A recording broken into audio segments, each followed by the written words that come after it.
Hello, hello, and welcome to this week's episode of This Week in People.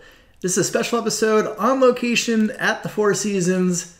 Sorry, couldn't resist. Just too easy. This Week in People is brought to you by my friends over at Pin. Pin is the employee communications tool for distributed workforces, and big fans and supporters of the show, as am I of them. So let's dig right in. The first thing I want to get into this week and share is a new newsletter. I know you probably have a lot of newsletters, but this one looks particularly relevant to people operators. It's called Reset Work, and it is created by McKinsey and others, really about how companies and HR functions and people teams are shifting into a post-pandemic world. And obviously we're not post-pandemic yet, but beginning to look at articles and resources and ideas around what work may look like as we move into the future. So definitely I think this will be worth your time. Quick update on the Flexwork initiative that I had shared actually in the first pilot episode of this. For those of you that don't remember or hadn't seen that, Flexwork is a collaboration between Box, Uber, Zoom, Palo Alto Networks, and Splunk. And it's companies that are coming together to really think about redesigning work as we move through the pandemic and as we move into whatever comes next. And so their platform launched, their website launched about a week or two ago. It's slick, but what I really love about it is this.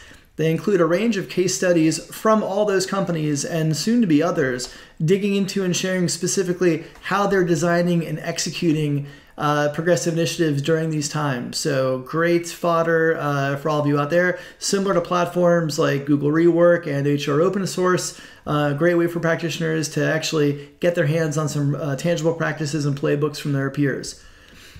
Another article I want to flag to you is this blog post by Front. So, all of us, many of us who have employees, I should say, that have the ability to work remotely and are being distributed now, we're trying to come up with ways to do meetings and offsites in this new virtual world. And so Front actually detailed their week-long offsite with some specific examples of things they did to create engagement, have some fun.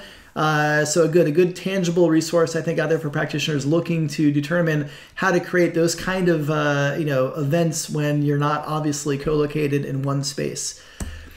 The next article I want to flag to you is by the Financial Times. It actually gets into the job interview of the future is already here, and they specifically focus on McKinsey and how McKinsey is using some new evaluation tools to help in their interview process. McKinsey interviews about 750,000 people per year, and they hire less than 1%. So this article actually gets into a new, games-based assessment tool that they're using to actually help them evaluate talent. So again, I think we've seen examples of like that, like how Unilever used Pymetrics a couple of years ago, and we're starting to see more of these types of assessments and evaluations, but this is a deep dive into one of the tools that McKinsey is using currently.